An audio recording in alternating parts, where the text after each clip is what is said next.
अब हम आगे कंटिन्यू करेंगे। बैक बॉन्डिंग के कुछ क्वेश्चंस हैं, उनको देख लेते हैं एक बार। सबसे पहला क्वेश्चन है, give the order of bond length and bond energy between BF3 and BF4-1। इसके अंदर बैक बॉन्डिंग हो रही है, इसके अंदर नहीं हो रही है। ठीक है, तो इसमें जो पार्शियल डबल बॉन्ड करेक्टर आ जाएगा, जिसकी वजह से पार्शियल है डबल बॉन्ड नहीं आएगा, बॉन्ड ऑर्डर तो 1.33 आएगा, जिसकी वजह से इसकी बॉन्ड लेंथ कम हो जाएगी। तो जब बॉन्ड लेंथ का ऑर्डर निकालेंगे तो BF3 की कम होगी एज कम्पेयर टू BF4-।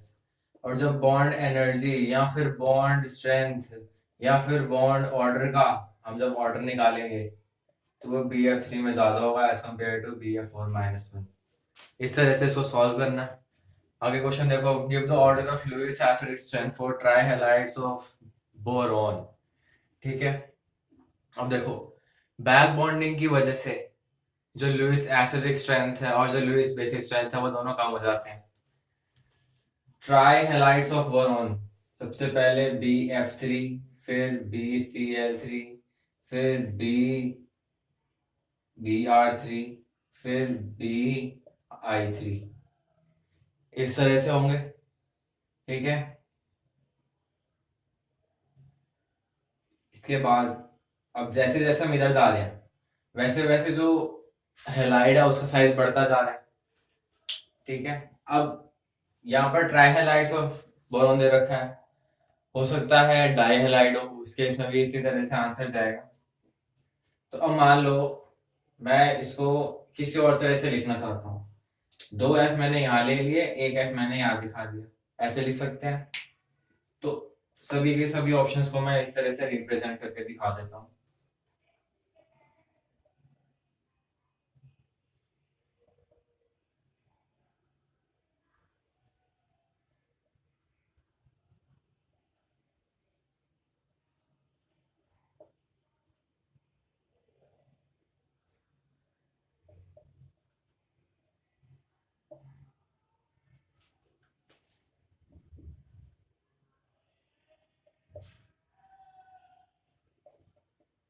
अब देखो जैसे जैसे हम नीचे या फिर डाउन द ग्रुप जा रहे हैं, बैक बॉन्डिंग में क्या होता है, जो हेलाइड है, ठीक है, BF3 में जो फ्लोरीन था वो बोरॉन को अपना लोन पे डोनेट कर रहा था कोऑर्डिनेट बॉन्ड बनाने के लिए, पाई टाइप का कोऑर्डिनेट बॉन्ड बनाने के लिए।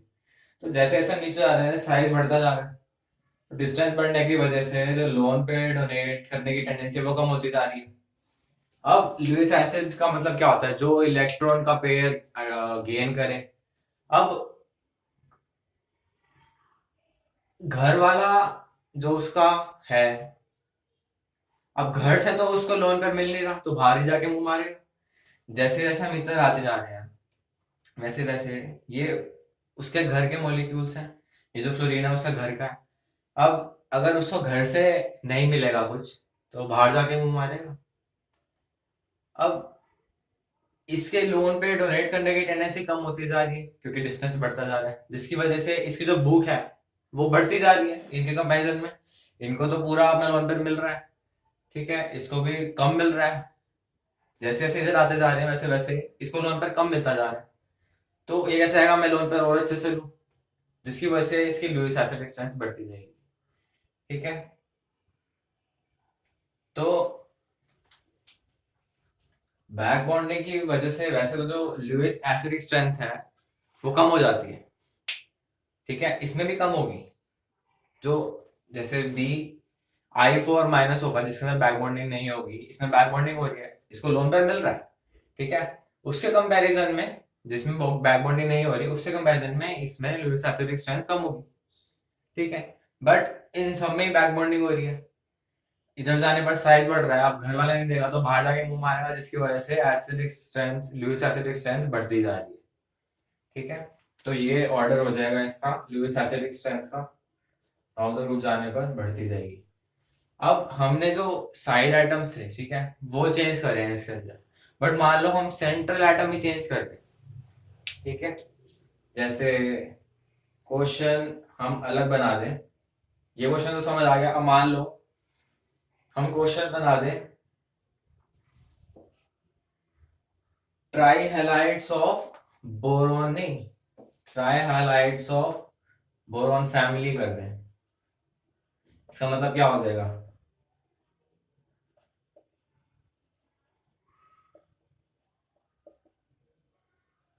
ट्राई हाइलाइट या फिर ट्राई फ्लोराइड कर दो,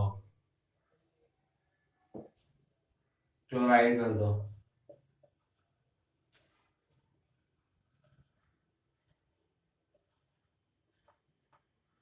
अब जैसे जैसे हम नीचे जा रहे हैं, ठीक है, नीचे जाने पर जो साइज है सेंट्रल एटम का वो बढ़ता जा रहा है, जिसकी वजह से जो अट्रैक्टिव पावर है ना, अब जो लुईस रेजिस्टेंस का मतलब क्या होता है? इलेक्ट्रॉन गेन करने की पावर। तो जो इलेक्ट्रॉन आ रहा है वो आउटर मोस्ट शेल में आके तो रुकेगा ना, ये तो नहीं कि इनर शेल्स में आके बैठ जाएगा। जैसे जैसे हम नीचे जा रहे हैं साइज बढ़ता जा रहा है, जिसकी वजह से जो आउटर मोस्ट शेल पर हमारा न्यूक्लियर चार्ज का जो अट्रैक्टिव पावर है वो कम होता जा रहा है। तो इलेक्ट्रॉन को खींचने की जो पावर है वो कम होती जाएगी, जिसकी वजह से जो लुईस एसिडिक स्ट्रेंथ है वो कम होती जाएगी। ठीक है, इससे प्रीवियस केस के अंदर सेंट्रल एटम सेम था बोरॉन, साइड एटम चेंज हो रहे थे, जिसकी वजह से नीचे जाने पर जो लुईस एसिडिक स्ट्रेंथ है वो बढ़ रही थी। ठीक है, पिछले केस में बढ़ रही थी, अब हमने सेंट्रल एटम चेंज कर दिया, तो नीचे जाने पर जो लुईस एसिडिक स्ट्रेंथ है वो कम होती जा रही है। प्रीवियस क्वेश्चन इंपॉर्टेंट था, ये जो क्वेश्चन है ये एनसीईआरटी में दे रखा है, सिर्फ इसीलिए डिस्कस किया। तो अब लुईस एसिडिक स्ट्रेंथ का ऑर्डर इस केस में ऐसा हो जाएगा, क्योंकि इसका साइज बहुत ज्यादा है, जिसकी वजह से जो आउटर मोस्ट शेल पर जेड इफेक्टिव है वो कम है, न्यूक्लियर चार्ज कम है, क्योंकि डिस्टेंस बहुत ज्यादा है, इसकी वजह से अच्छे से खींच नहीं पाएगा, अच्छे से खींच पाएगा, इसीलिए इसकी लुईस एसिडिक स्ट्रेंथ ज्यादा है। Which of the following, next question, which of the following is most Lewis basic in nature? ठीक है, अब बैक बॉन्डिंग का क्वेश्चन है, बैक बॉन्डिंग हो रही है तो लुईस एसिडिक स्ट्रेंथ भी कम हो जाएगी, लुईस बेसिक स्ट्रेंथ भी कम हो जाएगी। अब इनमें देखो, इस वाले केस के अंदर हमें बैक बॉन्डिंग देखने को मिलती है, जिसकी वजह से जो नाइट्रोजन है ये अपने लोन पेयर सिलिकॉन को डोनेट कर देता है। अब इसने लोन पेयर डोनेट कर दिए, अब ये किसी और को नहीं दे पाएगा, जिसकी वजह से इसकी लुईस बेसिक स्ट्रेंथ कम हो जाएगी। लुईस बेस का मतलब क्या होता है? जो इलेक्ट्रॉन पेयर को डोनेट करता है। ठीक है, अब ये किसी और को डोनेट नहीं कर पा रहा है, इसने खुद को ही दे दिया, बाहर वाले को तो दे नहीं पा रहा, जिसकी वजह से इसकी जो लुईस बेसिक नेचर है वो कम हो जाएगा। जिसके अंदर भी बैक बॉन्डिंग है उसके अंदर लुईस एसिडिक नेचर भी कम हो जाएगा, लुईस बेसिक नेचर भी कम हो जाएगा। अब लुईस बेसिक नेचर पूछा है तो NCH3 होल थ्राइस और NSiS3 होल थ्राइस, इन दोनों में लुईस बेसिक्स मोस्ट ये वाला है, क्योंकि इसके अंदर जो लोन पेयर था इसका वो इसने इसको डोनेट कर दिया, तो ये किसी और को डोनेट नहीं कर पाएगा। ठीक है, next question, which of the following have higher value of K? ये क्वेश्चन बड़ा अच्छे से डिस्कस किया था हमने। देखो, जब हम इसको ब्रेक करते हैं, इसको इस तरह से ब्रेक करते हैं, ठीक है, और इसको हम ब्रेक करेंगे,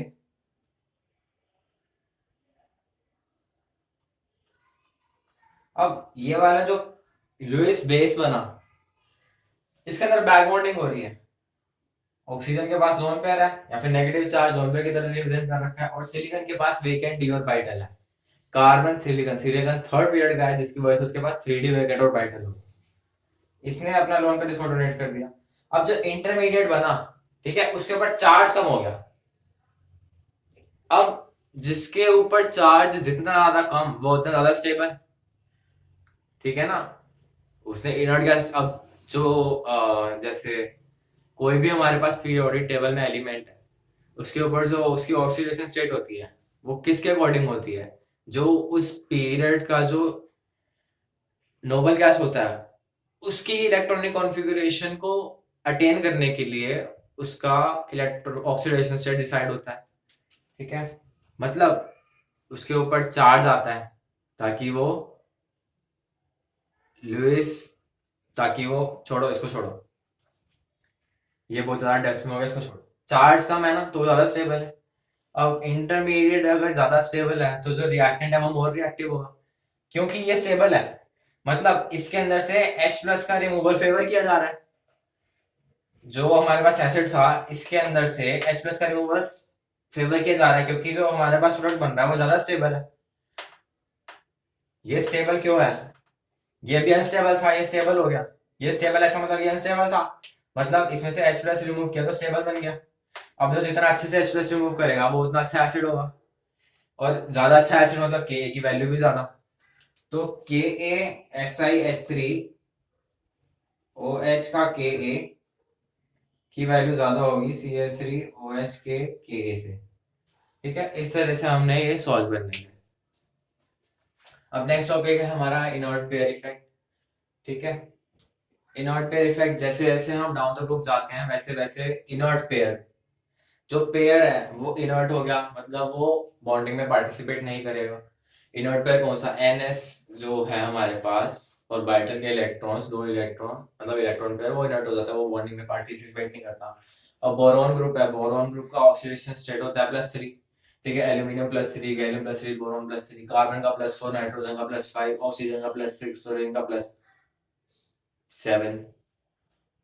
ठीक है, तो जैसे जैसे हम नीचे जाते जा रहे हैं, नीचे जाने पर लोअर ऑक्सीडेशन स्टेट की स्टेबिलिटी बढ़ रही है। यहाँ पे +3 था तो यहाँ पे +2 हो जाएगा। +2 हो जाएगा मतलब इसमें दो इलेक्ट्रॉन लूज नहीं करे। क्यों नहीं करे? क्योंकि वो इनर्ट हो गए बॉन्डिंग की तरफ। ऐसा क्यों हो रहा है? देखो, ये है हमारे पास सेकंड पीरियड। अब हमें इलेक्ट्रॉनिक कॉन्फ़िगरेशन लिखने का जो मेथड है वो पता है, NS N-1D NP और बीच में N-2F। ठीक है, अब ये 2 है तो NS भी आएगा, NP भी आएगा। जो D है वो 3 से शुरू होता है, तो N2-1D। D1 तो होता नहीं, अब D ही नहीं आ रहा तो F तो आने का चांस ही नहीं बनता। 2 - 2 0 हो जाएगा। तो इसमें S और बाइटल के इलेक्ट्रॉन्स भी हैं, P के इलेक्ट्रॉन्स भी हैं। ये है हमारे पास थर्ड पीरियड। ठीक है,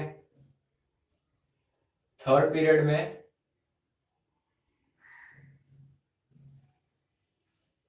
3S 3P भी होगा, बट D अभी नहीं आएगा। ठीक है, क्योंकि 3 - 1 2D, इसमें भी S होगा और P होगा। ठीक है, बट इसके पास वेकेंट डी और बाइटल है, इस चीज को हमने ध्यान रखना है। इसके अंदर सेकेंड पीरियड, थर्ड पीरियड जो है, इसमें डी और बाइटल में कोई इलेक्ट्रॉन नहीं जा रहा। ठीक है ना, तो मतलब जो डी और बाइटल है वो वेकेंट है। थर्ड पीरियड के अंदर इलेक्ट्रॉनिक कॉन्फ़िगरेशन में डी नहीं आता, बट जो हमारा डी और बाइटल है वो प्रेजेंट है और वेकेंट रहता है। इसमें आने पर ये पीरियड नंबर 4 है, 4 आ जाएगा तो एस तो है ही है।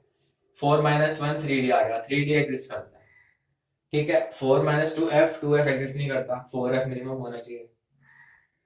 अब इसके अंदर S भी आएगा, P भी आएगा, D भी आएगा, ये तीनों ऑर्बिटल आएंगे, मतलब तीनों ऑर्बिटल के इलेक्ट्रॉन्स आएंगे। ये आ गया फिफ्थ हमारे पास। फिफ्थ में D तो था ही, अब F देखना है। 5 - 1 2 3F शुरू नहीं होता, 4F से शुरू होता है, तो इसके अंदर S P D और फिर ये होगा 6 6 - 2 F 4F, तो यहाँ पे F से शुरू हो जाएगा, S P D F। अब जैसे जैसे हम नीचे आते जा रहे हैं, ठीक है, वैसे वैसे हमने देख लिया कि कौन कौन से ऑर्बिटल्स में इलेक्ट्रॉन्स आ रहे हैं। इन दोनों में sp में जाएगा, इन दोनों में d में जाएगा और इसमें f में जाएगा। अब जैसे जैसे हम नीचे आते जा रहे हैं वैसे d और f ऑर्बिटल के इलेक्ट्रॉन्स का नंबर बढ़ता जा रहा है, जिसकी वजह से जो s ऑर्बिटल के इलेक्ट्रॉन्स हैं उनके ऊपर जो स्क्रीनिंग या फिर शील्डिंग का इफेक्ट है वो कम होता जा रहा है। शील्डिंग का ऑर्डर होता है SPDF। ठीक है, इनकी जो स्क्रीनिंग है वो बहुत ज्यादा पुअर है। पुअर है मतलब जो, देखो, ये रहा हमारे पास न्यूक्लियस, ये रहा p ऑर्बिटल, p नहीं मान लो, ये d है, ये f है और ये s है। अब ये d, ये f, ये s, इनकी स्क्रीनिंग बहुत पुअर है, मतलब ये जो न्यूक्लियस का अट्रैक्टिव पावर है उसको न्यूट्रलाइज नहीं कर पा रहे। ठीक है, क्योंकि इनकी स्क्रीनिंग पावर बहुत कम है। स्क्रीनिंग मतलब ये इसको, इसकी जो अट्रैक्टिव पावर है उसको बाहर जाने दे रहे हैं, मतलब जो s ऑर्बिटल के इलेक्ट्रॉन्स हैं उनके ऊपर इसकी अट्रैक्टिव पावर बढ़ती जा रही है। क्यों? क्योंकि डी और f ऑर्बिटल के इलेक्ट्रॉन्स की जो स्क्रीनिंग पावर है वो कम है। ठीक है, तो जब हमारे इलेक्ट्रॉनिक कॉन्फ़िगरेशन में डी और एफ ऑर्बिटल्स में इलेक्ट्रॉन भरते जाएंगे, उसकी वजह से एस ऑर्बिटल के इलेक्ट्रॉन्स के ऊपर अट्रैक्टिव पावर बढ़ने की वजह से वो बॉन्डिंग में पार्टिसिपेट नहीं कर पाएंगे, क्योंकि हम उन इलेक्ट्रॉन्स को लूज ही नहीं कर पाएंगे।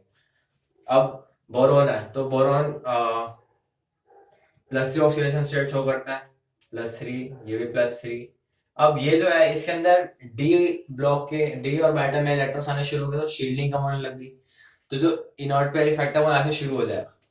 ये +3 भी दिखाएगा, +1 भी दिखाएगा, +3 भी दिखाएगा, +1 भी दिखाएगा। बट जो लास्ट पीरियड है हमारा, ठीक है, लास्ट पीरियड मतलब 6 पीरियड है, उसके अंदर एफ और बाइटस के इलेक्ट्रॉन्स भी आ गए, जिसकी वजह से स्क्रीनिंग का इफेक्ट है वो बहुत ही ज्यादा कम हो गया। यहाँ तक तो डी थे, डी का तो हमने सिर्फ डी से चलो मान लो काम चला लिया। अब यहाँ पे डी और एफ दोनों के ऑर्बिटल्स आ गए, स्क्रीनिंग इफेक्ट बहुत ज्यादा कम हो गया, क्योंकि स्क्रीनिंग का भी ऑर्डर देखा था, डी और एफ में स्क्रीनिंग बहुत कम होता है। तो जो ns ऑर्बिटल्स के इलेक्ट्रॉन्स है उनके ऊपर अट्रैक्टिव पावर बहुत ज्यादा पड़ गया, तो दो इलेक्ट्रॉन बॉन्डिंग में पार्टिसिपेट नहीं कर पाए, इसमें +1 ऑक्सीडेशन स्टेट की स्टेबिलिटी बढ़ गई। ठीक है, इन दोनों में से +3 इन दोनों में +3 +1 दोनों, वो भी +3 ज्यादा स्टेबल है। ठीक है, क्योंकि स्क्रीनिंग का इफेक्ट अभी इतना ज्यादा प्रीडोमिनेट नहीं कर पाया। और लास्ट जो हमारा एलिमेंट है वो +1 ऑक्सीडेशन स्टेट शो करेगा, मतलब जो जनरल ऑक्सीडेशन स्टेट है ना ग्रुप की, उससे 2 कम। ठीक है,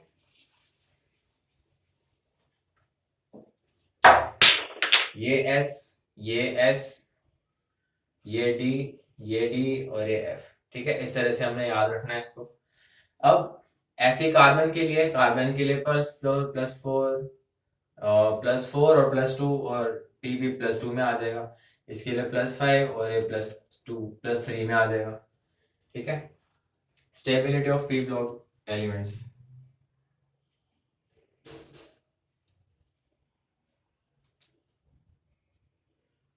अब मान लो ये जनरल ऑक्सीडेशन स्टेट है ग्रुप की। ठीक है, तो इसके अंदर स्टेबिलिटी का ऑर्डर बताओ। तो नीचे जाने पर इनर्ट पेयर इफेक्ट लगता है, तो नीचे जाने पर लोअर ऑक्सीडेशन स्टेट की स्टेबिलिटी ज्यादा है, तो ऊपर आने पर हायर ऑक्सीडेशन स्टेट की स्टेबिलिटी ज्यादा है। हायर ऑक्सीडेशन स्टेट है +3, तो ऊपर आने पर स्टेबिलिटी बढ़ेगी, तो स्टेबिलिटी का ऑर्डर ऐसा हो गया। बट अगर यहाँ पे +1 हो जाता, +1 होने की वजह से नीचे जाने पर इनर्ट पेयर का इफेक्ट लगता है और +1 ये वाला ज्यादा स्टेबल है, तो इस तरह से ऑर्डर लिखेंगे। ऐसे यहाँ पे +4 हो जाएगा, ये +2 हो जाएगा। ठीक है, +4 में स्टेबिलिटी का ऑर्डर ऐसा आ जाएगा, +2 में इनर्ट पे इफेक्ट लगने की वजह से ऐसा आ जाएगा, +5 नाइट्रोजन में ऐसा, +3 ऐसा। ठीक है, इस तरह से इनको सॉल्व करना है। अब कुछ एप्लीकेशन देख लेते हैं इनर्ट पेयर इफेक्ट की। पहली स्टेटमेंट दे रखी है PbCl2 is more stable then PbCl4। Pb है कौन से ग्रुप का? Carbon, silicon, germanium, SnPb। ठीक है, हमारा 14th ग्रुप का एलिमेंट है, तो जनरल ऑक्सीडेशन स्टेट कार्बन की क्या होती है? +4 है, बट ये लोअर एलिमेंट, सबसे नीचे वाला एलिमेंट है। ठीक है, अब देखो ग्रुप में सारे के सारे एलिमेंट्स हायर ऑक्सीडेशन स्टेट दिखाएंगे, सिर्फ लास्ट वाले को छोड़कर। ठीक है, ये भी +3 दिखाएगा, गैलियम भी +3 दिखाएगा, इंडियम भी +3 दिखाएगा। ऑल्दो इसमें शो दोनों कर सकता है वो, बट +3 की स्टेबिलिटी ज्यादा है। और लास्ट वाला ही सिर्फ इनर्ट पेयर का इफेक्ट दिखाएगा, सिर्फ लास्ट एलिमेंट में हमें इनर्ट पेयर इफेक्ट देखने को मिलेगा। +4 SnB और ये +2, ये +5, ये भी +5, ये +5, ये +5, सिर्फ लास्ट वाला +3। ठीक है, अब ये लास्ट एलिमेंट है, तो कार्बन फैमिली का, तो ये +2 दिखाएगा, इसीलिए हमने बोला कि Pb+2 is more stable then Pb+4। ठीक है, अब एक चीज और, यहां पर लिखा है TLI3 डज नॉट एग्जिस्ट। ठीक है, TLI3 इसका है। अब मान लो यहां पर हम लिखते कि TiF3 होता, मान लो यहां पे, तो वो एग्जिस्ट कर जाता, ऑल्दो +3 ऑक्सीडेशन स्टेट में है। ऐसा क्यों बोला हमने, वो हम अभी देखते हैं। GaCl3 is more stable then TlCl3। बैंगन, आलू, गाजर इन थैला। ठीक है, बोरॉन फैमिली की जनरल ऑक्सीडेशन स्टेट +3 रहती है। ये हायर एलिमेंट है तो +3 में स्टेबल रहेगा, लास्ट एलिमेंट है तो +1 में स्टेबल रहेगा, बट यहाँ पे +3 में तो ये लेस स्टेबल है। ये +3 से +1 में आना चाहता है, मतलब इलेक्ट्रॉन गेन करना चाहता है, मतलब खुद रिड्यूस होना चाहता है, acts as an oxidising agent. इस तरह से सवाल भी पूछे जाते हैं। अब TL-I3 डज नॉट एग्जिस्ट। अब TL है, बैंगन आलू गाजर इन थैला, तो +3 ऑक्सीडेशन स्टेट में तो एग्जिस्ट ही नहीं करना चाहिए, +1 में एग्जिस्ट करना चाहिए उसको। तो बात बिल्कुल सही है। बट अगर +3 में एग्जिस्ट कर भी रहा है तो वो छोटे एलिमेंट्स के साथ एग्जिस्ट करेगा। जैसे TLF3 होता तो वो एग्जिस्ट कर जाता, ठीक है, क्योंकि छोटे एलिमेंट्स उसको सपोर्ट कर देते हैं। I3 के बल्की ग्रुप्स होने की वजह से, स्टेरिक हिंड्रेंस हो जाती है। ये एक्सप्लेनेशन ऑल्दो फिट नहीं बैठ रही, क्योंकि छोटे एलिमेंट्स ढेर सारे आ जाते हैं तो उसकी वजह से स्टेरिक हिंड्रेंस होती है। बल्की ग्रुप्स होने की वजह से उनके बीच में रिपल्शन बहुत ज्यादा होता है आई में, इसीलिए एग्जिस्ट नहीं करता। Only BiF3 exist but BiCl3 does not exist, ठीक है। ये बात बिल्कुल सही है। छोटा एलिमेंट है तो उसके अराउंड, कोई भी एलिमेंट है उसके अराउंड छोटे एलिमेंट्स अच्छे से अकोमोडेट हो जाएंगे as compare to bigger elements, ठीक है। मान लो ये एलिमेंट है कि हमने दो एलिमेंट ले लिए, अगर इसके अराउंड छोटे साइज के एलिमेंट्स हैं तो वो एग्जिस्ट करेंगे, इसके अराउंड अगर बड़े साइज के एलिमेंट्स हैं तो वो एग्जिस्ट नहीं कर पाएंगे, ठीक है। अब ये फिर से एलिमेंट लिया है, फिर से एलिमेंट लिया, अब इसके अराउंड नंबर ऑफ एलिमेंट्स हमने ज्यादा ले लिए, इसके अराउंड कम ले लिए, तो ये वाला एग्जिस्ट कर जाएगा। ये अंडरस्टूड है।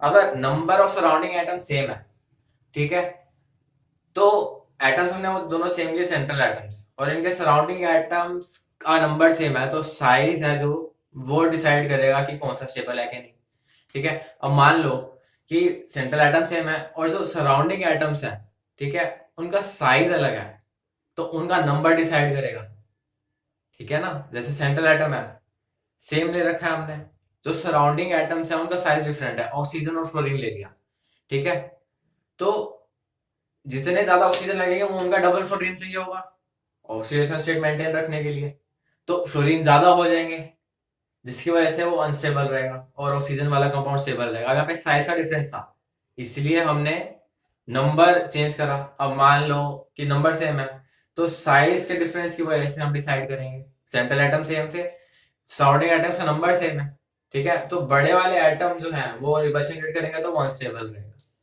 आई बात समझ में। Only BiF3 exist. अब यहाँ पे सराउंडिंग एटम्स का जो नंबर है वो सेम है, तो साइज डिसाइड करेगा। आप छोटे एलिमेंट्स हैं आसपास तो वो एग्जिस्ट कर जाएगा। ऑल्दो कि Bi जो है नाइट्रोजन फैमिली का लास्ट मेंबर है, तो ये +3 ऑक्सीडेशन स्टेट शो करना चाहिए था इसको, ठीक है, बट ये +5 कर रहा है, तो छोटे एलिमेंट्स के साथ ही शो करेगा, बड़े एलिमेंट्स के साथ +5 शो नहीं कर सकता, सिर्फ +3 ही शो करेगा। TiCl is more stable than TiCl3, ठीक है। अब Cl ले रखा है, अब ये बोरॉन फैमिली का लास्ट मेंबर है, +5 में स्टेबल ज्यादा है एज कम्पेयर टू +3, बट अगर यहाँ पर F होता, ठीक है, तो ये +3 में भी स्टेबल रहता, मतलब एग्जिस्ट कर जाता, बट फिलहाल ये मेरे हिसाब से एग्जिस्ट ही नहीं करना चाहिए, क्योंकि सराउंडिंग एटम इसमें जो है वो बहुत ज्यादा बड़े हैं। अब ये दो क्वेश्चन दे रखे हैं, इनके बीच का डिफरेंस देखो। फर्स्ट वाले ऑप्शन में हमारे पास Bi है, दोनों है, दो एटम्स के, दोनों का साइज सेम है। अब सराउंडिंग एटम्स का जो नंबर है वो सेम है, ठीक है, तो हम उनके साइज से डिसाइड करेंगे। 5 लगाने हैं, ये हो गए फ्लोरीन के। अब मान लो क्लोरीन के हो गए, तो क्लोरीन के स्टेरिक हिंड्रेंस हो जाएगी, तो ये एग्जिस्ट ही नहीं करेगा, इसीलिए BlCl3 डज नॉट एग्जिस्ट। अब सेकंड वाला ऑप्शन देखो, सेंट्रल एटम Ti ले लिया और जो सराउंडिंग एटम्स हैं उनका साइज सेम है, तो उनका नंबर डिसाइड करेगा। एक इजीली एग्जिस्ट करेगा, 3 रिपल्शन होने की वजह से एग्जिस्ट नहीं करेंगे, तो TiCl3 मोर स्टेबल। ये तो हो गया जो कॉन्सेप्ट है, ये केमिकल इक्विलिब्रियम चैप्टर का कॉन्सेप्ट है, बट यहाँ पर जो कॉन्सेप्ट लगेगा पी ब्लॉक के एलिमेंट्स में, वो इनर्ट पेयर इफेक्ट का कॉन्सेप्ट लगेगा। SnCl4 कार्बन फैमिली का लास्ट एलिमेंट है ये, जिसकी वजह से +2 ऑक्सीडेशन स्टेट में ज्यादा स्टेबल है, तो SnCl4 is more stable then PbCl4। Sorry last नहीं है, कार्बन सिलिकॉन जर्मेनियम SnPb, तो Pb ही +2 में स्टेबल रहेगा, Pb +4 में स्टेबल नहीं रहेगा। अगर +4 में उसको स्टेबल रहना है तो उसके अराउंड जो एलिमेंट है वो छोटे साइज का होना चाहिए, F4 होना चाहिए, तब वो एग्जिस्ट करेगा। PbCl4 मेरे हिसाब से एग्जिस्ट ही नहीं करेगा। ठीक है, +1 PbI4 डज नॉट एग्जिस्ट। क्यों? ऑल्दो देखो लास्ट एलिमेंट है तो +2 में होना चाहिए था, ये तो इनर्ट पेयर से शो कर दिया हमने, +4 में एग्जिस्ट ही नहीं करेगा। अब मान लो PbI4 होता, PbCl4 है, ये तो एग्जिस्ट कर रहा है, इन स्टेटमेंट्स के हिसाब से PbCl4 तो एग्जिस्ट कर रहा है, बेशक अनस्टेबल है। क्यों एग्जिस्ट कर पा रहा है? क्योंकि उसके अराउंड जो सराउंडिंग एलिमेंट्स हैं उनके साइज कम है, जिसकी वजह से स्टेरिंग हिंड्रेंस कम हो गया। बट इसमें जो सराउंडिंग एलिमेंट है उसका साइज ही बहुत ज्यादा है, बहुत ज्यादा स्टेरिंग हिंड्रेंस होने की वजह से एग्जिस्ट ही नहीं करेगा। फिलहाल ये सब बहुत डेप्थ की बात होगी, हमें सिर्फ इनवर्ट पेयर इफेक्ट पर ही ध्यान देना है। अगर पी ब्लॉक के एलिमेंट से क्वेश्चन आता है इस टाइप का, ऑक्सीडाइजिंग एजेंट या फिर रिड्यूसिंग एजेंट या फिर एग्जिस्टेंस या फिर मोर स्टेबिलिटी का, तो हमने इनवर्ट पेयर इफेक्ट के बेसिस पर देना है। जो लास्ट एलिमेंट है उसके अंदर 2 कम ऑक्सीडेशन स्टेट देना है, SnCl4 is more stable then PbCl4, carbon silicon germanium SnPb, Pb जो है लास्ट एलिमेंट है तो +2 में ज्यादा स्टेबल होगा, तो ये PbCl4 लेस स्टेबल है। इस टाइप से हमने इनको सॉल्व करना है। तो ये हमने सारा वाइंड अप कर दिया, इस वीडियो में इतना ही।